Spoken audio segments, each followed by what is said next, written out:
World Doll Day, friends. I'm Elizabeth Ann Coleman, and I'm welcoming you to my house for yet another session with you, discussing some of the dolls in the Coleman collection.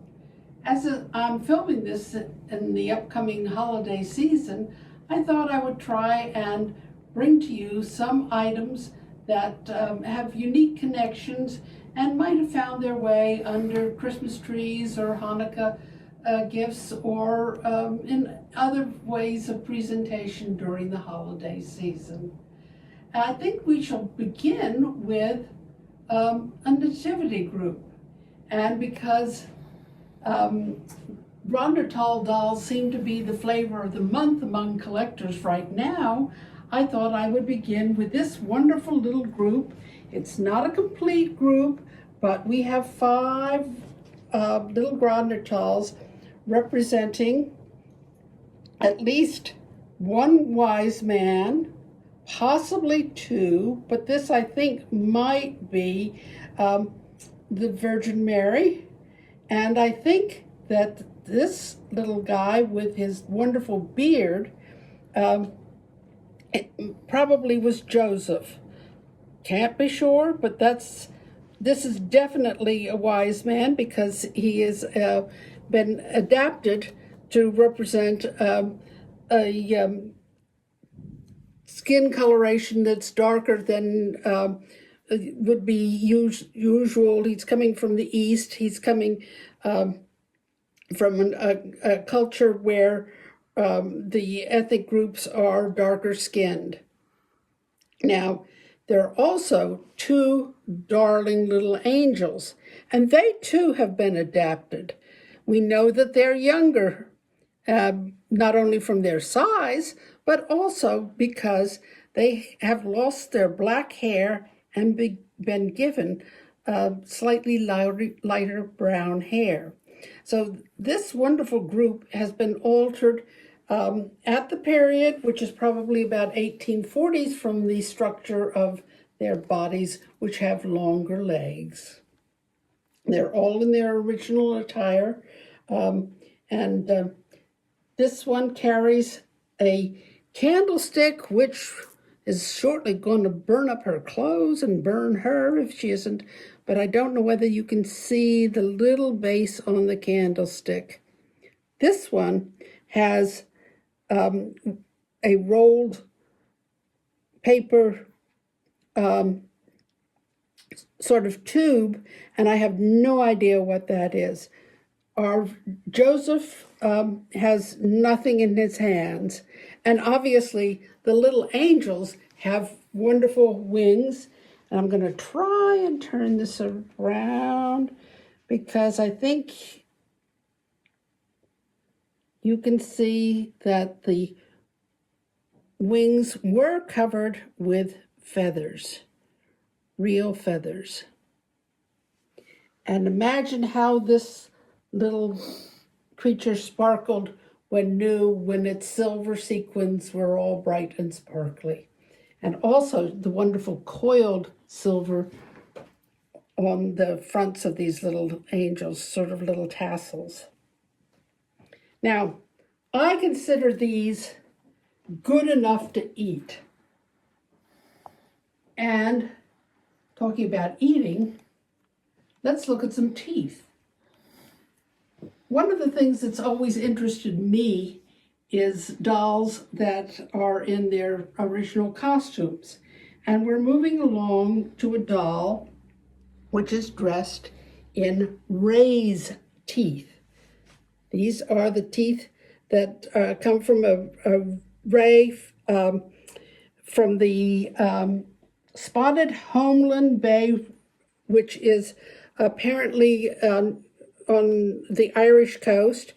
And it has a cardboard skirt, which has been flecked with sand, again indicating a seaside resort area item. And this was probably a souvenir doll, but it's all done over a Grodnertal doll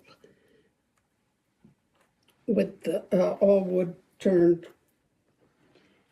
And now for more food stuff, I brought forth one of a pair of dolls that are in little shadow boxes, and this is the boy of the pair. I brought him out specifically because we don't see boys dressed that often, and he's dressed in rice and caraway seeds. His little clothes are flecked with grains of rice and caraway seeds. And these date, the fish teeth date from about the 1830s, and he probably dates from about the same period. Now, I think I've saved the best for last. And I've always loved these two, and I've always looked at them very carefully because they've been so intriguing. As you can see, they're both peddlers. And this is the expected C.H. White from Portsmouth, and I'm going to try and turn it over so that you can see his label. I don't know whether you're seeing it upside down, inside out, or whatever way, but you can see that he's from the English coast. And these dolls usually have a leather face, and they usually come in pairs, and they have all sorts of wonderful things. He was one of the earlier people to go around with a mug in his hand before Starbucks was handing out coffee in mugs. He has what I don't know whether many of you know what this is. This is a hand fan so that you could prevent the fire if it was very hot from burning your face. And he's also got another hand fan here. He has lots of little beaded eye articles, and he has some jewelry ready to go, be worn. And he also has some men's suspenders or braces. So he's all dressed up and ready to go with his wares. And his basket, as you'll notice, has a braiding around the edge. It's just a simple braiding. And I want you to take a very good look at his striped trousers.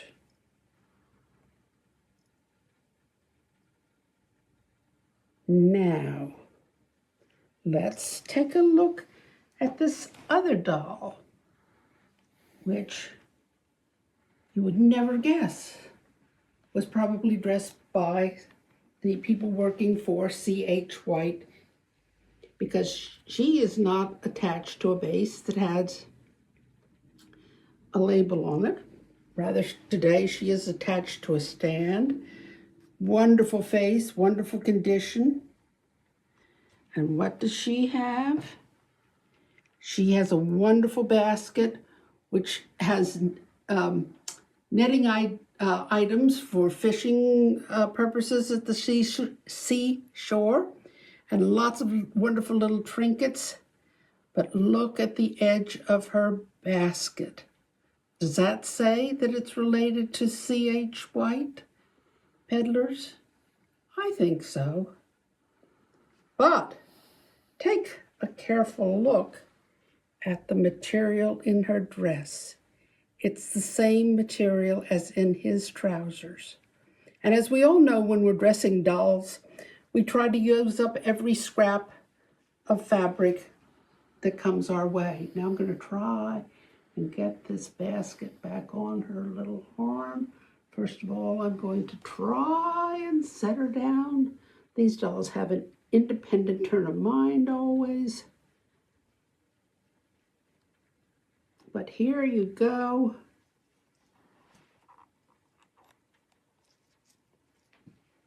Now then, are you going to stay up on her arm?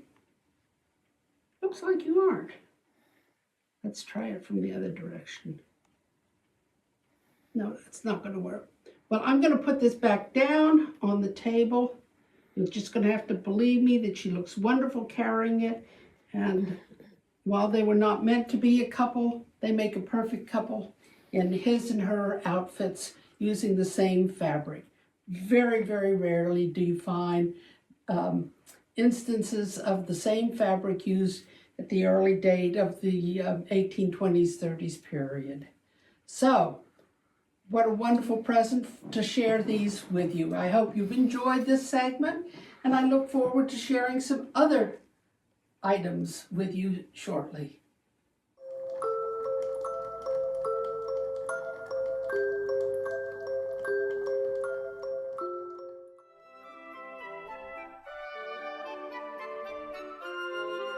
Remember to like, subscribe, and hit that notification button.